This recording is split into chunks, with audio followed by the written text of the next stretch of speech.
في الفيديو ده هعرفك فكره بسيطه قوي، لو انت عرفتها كويس وفهمتها كويس هتعرف ازاي تكون مليونير او بليونير او تعيش المستوى المادي اللي انت عايز تعيشه.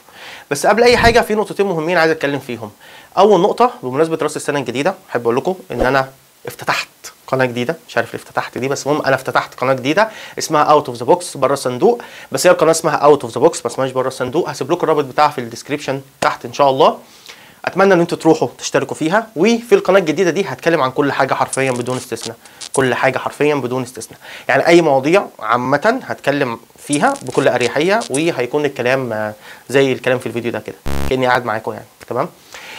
لكن القناه دي هخليها يعني تختص اكتر، قناه محمد يحيى ليف سمارت، بالمواضيع اللي بتخص الفلوس والماده والوضع المادي، مش الاجتماعي، والوضع المادي، وازاي تطور من نفسك ماديا وكده. دي اول نقطه كنت عايز اكلمكم فيها. تاني نقطه في موضوع انا ملاحظه جدا، يعني منتشر اساسا هو عندنا في الحياه عامه ومنتشر بالنسبه لي، ان انا باجي بس بتكلم فكره ازاي تكون مليونير، ازاي تكون بليونير، ازاي تخلي نفسك غني، ازاي تفهم ازاي تعمل عقليه الاغنياء، الكلام ده كله يعني الموجود في الفيديوهات عندي. بتلاقي ناس تقول لك هو انت مليونير؟ يعني هو انت مثلا بليونير؟ انت ليه بتتكلم يعني؟ طب ما انت كنت فدت نفسك. هو الكلام يعني الرد على الناس دي انا عايز ارد عليهم في كام نقطه. اول حاجه هو الكلام ده متخلف جدا، يعني بينم عن تخلف وغباء بشكل مش طبيعي. هو بس ناس عايزه تحبطك، ناس عايزه ناس مش عايزاك تقول كلام كويس خالص، ناس عايزه بس تطلع تتكلم في كلام تافه وخلاص وهي وبرافو عليك. لان بمنتهى البساطه لو انت جيت شغلت دماغك كده، هو الشخص اللي بيقعد، هكلمك بحاجه بسيطه كده في الدنيا، الشخص اللي بيقعد في التلفزيون بيحلل اداء جوارديولا، هل ده معناه ان هو احسن من جوارديولا؟ هل ده معناه ان هو زيه اساسا؟ لا، هو بس بيحلل اداء.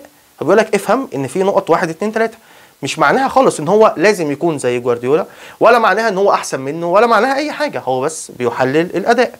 نفس الموضوع، مين قال لك اساسا ان انا عايز اكون مليونير؟ مين قال لك ان انا عايز اكون بليونير؟ مين قال لك ان انا معيش فلوس كتير جدا اساسا؟ انت تعرف عني حاجه؟ ما تعرفش عني حاجه. مين قال لك ان انا مش شحات؟ انت ما تعرفش عني حاجه.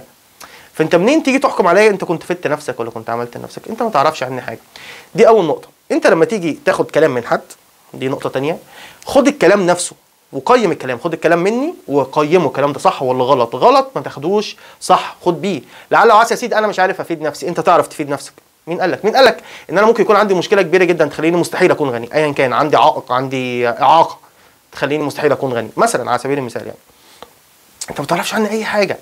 فيا ريت بلاش نحبط الناس، سيب الناس تتكلم كلام كويس وبعد كده انت قيم الكلام نفسه. اذا الكلام ده مناسبك خد بيه، كلام مش مناسبك ما تاخدش بيه، simply like that.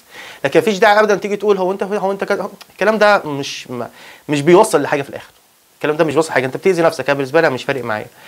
دي اول حاجه. تاني حاجه بالعكس بقى، انا بعتبر نقطه مهمه جدا، كل الناس اللي بيطلعوا يتكلموا على اليوتيوب، كل الناس اللي بيتكلموا في اي حته في العالم، هو بعد ما بيوصل للقمه بيجي يقول لك انا فلان، انا عملت وقت ما كنت شحات، وقت ما كنت كذا، وبيجي يقول لك انا وصلت دلوقتي. انا فاهم ليهم وجهه نظر ان هم بيتكلموا بعد ما وصلوا، عشان خاطر هو دلوقتي وصل، فاكيد انت هتاخد بكلام حد وصل مش بكلام حد ما وصلش. بس انا بعتبر الموضوع بالعكس، انت ممكن تاخد كلام حد هو فاهم الموضوع صح وانت قيم كلامه وعايز يعلى، فبالعكس هو بيدي لك نموذج واقعي وحي ليك انت، مش حد عايش في الملكوت اوريدي غني جدا معاه كل الفلوس معاه كل حاجه، وانت عايش شحات معكش فلوس حرفيا كحيان زي ما بيقولوا، وفي الاخر جاي هو يكلمك. انت هتيجي تقول له انت اساسا مش حاسس بيا، لكن انا نسبيا انا حاسس بيك، وانا عايزك تحسن من نفسك وتحسن من وضعك المادي. طيب نرجع بقى لموضوعنا. الموضوع بتاع الحلقه النهارده زي ما قلت في الاول هي فكره بسيطه، لو انت فهمتها كويس ازاي هتقرر تكون مليونير، او لو انت حبيت تكون مليونير او حبيت تكون بليونير، لو فهمت الفكره دي فعليا هتعرف ازاي بمنتهى البساطه تكون اي حاجه انت عايزها. والفكره هي كالتالي، ان لو انت حبيت تكون مليونير محتاج تخدم مليون واحد، لو حبيت تكون بليونير محتاج تخدم بليون واحد. كل ما زاد عدد الناس اللي انت بتخدمهم كل ما زادت فلوسك. فكر فيها كده هتفهم كويس، ومن غير ما خليك تفكر هديلك على طول على ارض الواقع. انت دلوقتي موظف زيك زي حالاتي زي اي حد في الدنيا حوالينا، هو شغال موظف. الموظف بيخدم مين؟ الموظف بيخدم الشركه بس. الشركه بتيجي بتقول له برافو عليك، شكرا جدا انت لمجهودك الرائع معانا. الشركه بتاخد من وراك فلوس كتير جدا، بتدي لك منهم ملاليم، ده واقع، وانت مبسوط والشركه مبسوطه، والشركه بتاخد نسبه الفلوس الاكبر. انت في الحاله دي بتخدم الشركه فقط لا غير. اوعى تفتكر، يعني هدي لك نموذج يا سيدي، انت دكتور شغال في مستشفى، انت مش بتخدم العيانين دول كلهم، لا انت بتخدم المستشفى. المستشفى هي اللي بتصرف الكهرباء، المستشفى هي جايبه زيك بدل الدكتور 10 و20 و100، المستشفى هي اللي شايله هم كل حاجه. فانت بتخدم المستشفى، والمستشفى هي اللي بتخدم العيانين دول، صح؟ لكن لو انت بقيت صاحب المستشفى في الحاله دي انت اللي بتخدم العيانين دول، فانت هتاخد فلوس اكتر بكتير من لو انك دكتور شغال في المستشفى. فهمت كده الفكره شويه؟ طيب تعال نكبر شويه النطاق. هتلاقي اي حد مليونير او بليونير هو بيخدم قطاع كبير جدا من الناس. كل ما كانت الفكره انك تخدم قطاع كبير من الناس كل ما كانت فلوسك اكتر. فلو انت قررت، الفيديو ده صغير يعني هتكلم فيه ان شاء الله مش هطول، يعني الموضوع بسيط خالص.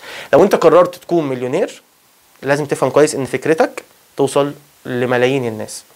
لو انت قررت تكون بليونير لازم تكون فكرتك تخدم ملايين الناس. عشان كده هي الموضوع لو جينا طبقناه على اي حاجه هتلاقي اغنى ناس في العالم، اوكي، اغنى ناس في العالم هم اصحاب فكره كل الناس بتطبقها.